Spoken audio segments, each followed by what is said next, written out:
Okay folks, today I'm going to show you this 1970 Plymouth data book.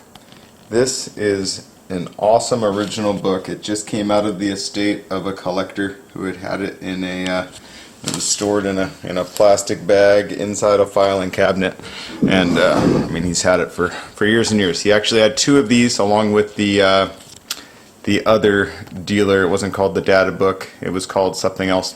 Anyway, those two sold already. This is the last one I have, so if you've been looking for one, this is a prime example. You can see there's it's in really good shape. There's some light wear to the silver on areas of the book, but really nothing to write home about. This thing is over 50 years old, so I hope I look this good when I'm over 50. You can see there's like a little loss on the S there, but we're really splitting hairs at that point. It's in awesome shape. So we'll open it up here. See, real clean back cover. All the pages are really nice. There's no mold or anything like that. You can see it breaks down into different sections. So we got specifics for all the models, or specifications rather. Then you got the Fury section, Belvedere, Barracuda, Valiant, station wagons, and then in the very back you have the color selector. So I'll show you through that. Just want to give you an idea of what's here. eBay only allows me 12 pictures, and that's not near enough to show you what's going on in this book. So here's our index here. You can, of course, you know what an index is. And then here's the specifics. So it tells you about the stuff that is available for all the models, or comes standard rather. Shows you axle ratios that are available for the different engines. So of course, like if you had the 446 pack, then you're going to get 354 or 410 with a sure grip, it looks like. Same deal with these guys, and then you got 426 Hemi, of course. We got brakes. I'm going to skip forward a little bit. Tells you about suspension, shifters. Get kind of a glare here. I'll stand up. Transmissions. So 3-speed, 4-speed. I'm sure the next page is automatic. Whoa.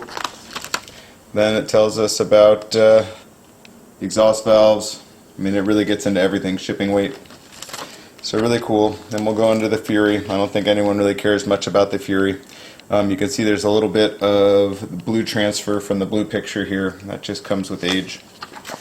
But really good shape. Okay, so again, Fury, it shows you what comes standard on different models. Now we'll move on to Belvederes, which of course is also the Roadrunner and the GTX. So it'll show us different options that are available for this once we get past our standard deal. Same as the other one, tells you what comes on the GTX satellite, Sport Satellite. I think S is standard, NA is not available, and then E is probably extra cost option, so like a tachometer, extra cost across the board. Here's our other trim packages here, and then it tells us all about the engines. So I'm sure we have, there's the 440, and it tells us about things like the air grabber, high performance axle. Very cool. Pistol grip shifter there.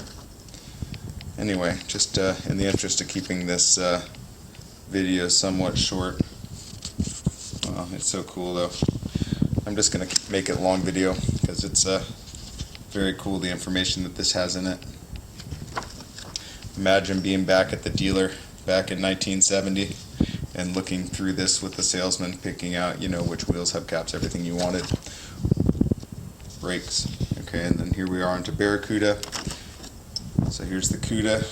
They not bad to look at, fine lady there. So same as the other, it's going to show us, see, you can get the rally instrument cluster, the elastomeric bumper. I mean, it covers everything, guys. Here it is, engines availability. So as I said, same as the last one we were in, but it shows for that specific model. Okay, I'm going to skip ahead to the Duster here. So here we go, Duster 340, really cool. Same as the other charts, this one's just specific to the Duster. So far all the pages look amazing, save for that one that had a little blue transfer.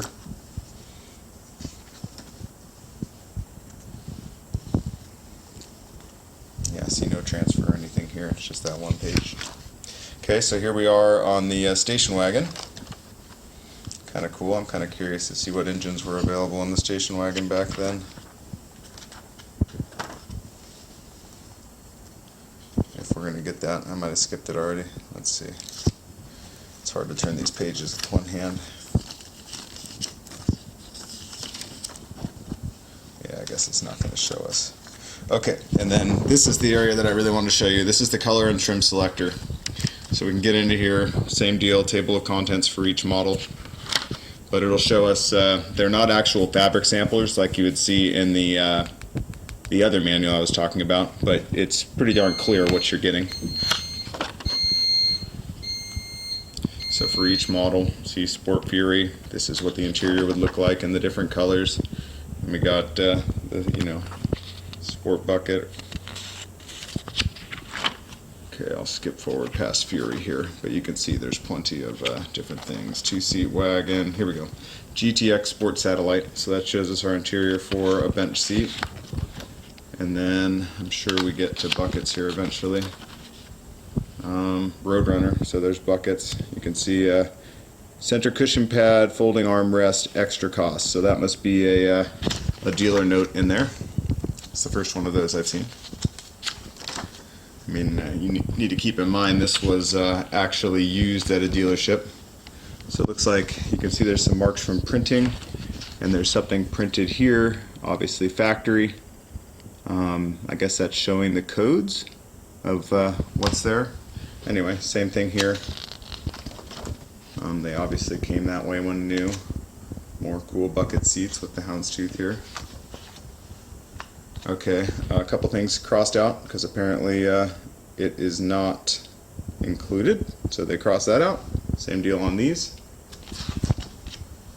And then some more writing about what was actually available.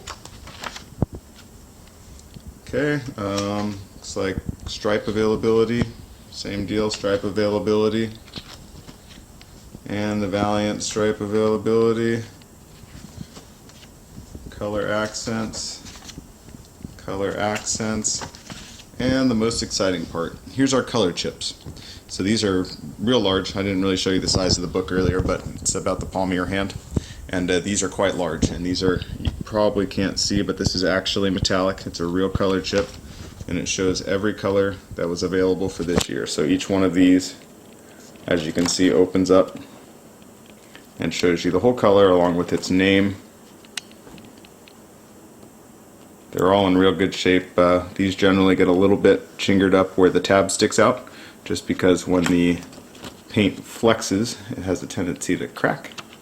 But the colors themselves are really nice. You get a real idea of what the color looks like, and they're not all beat up. I'm going to try to go through all of them here just to show you. Ooh, old Limelight, vitamin C.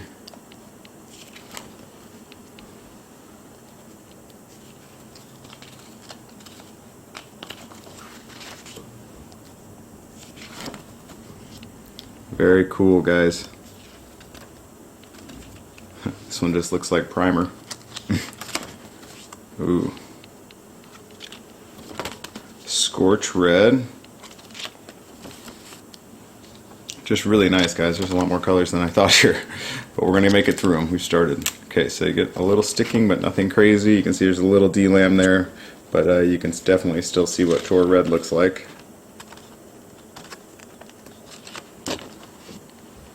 White, white, white. Black, black, black. A little bit of dust on there. Okay, this one's a little stuck, so you can see there's a little stick there. Small deal. Small deal. Oh, this one's sticking. Okay, so I'm glad that we saw this. I'm not going to try to peel it apart any more than it is. You can see it's sticking together a little bit towards the back here. Yeah, so like the last 4 colors are kind of sticking, and I'm not going to try to get them apart right now. I imagine with a little heat or some kind of a solvent they'll come apart fairly easily, but that's not going to be my job. Okay, back of the page, little rub marks, very clean in the back, and then I already showed you the back cover. Anyway, I mean, I can't imagine finding a nicer one of these. Like I said, the silver's a little bit warm, but we're talking, that's really splitting hairs at that point. A very, very cool, original 1970 data book. If you've been looking for them, these mostly, only one, each dealer basically got one of these each, unless it was a really high volume dealer. Most of them got tossed out, and then over the years, collectors have kept them, like this gentleman did. He actually had 2 of them, and they put them away in a bookcase, and they're not available to purchase anymore. So if you've been looking for one, don't miss it. Thanks, guys.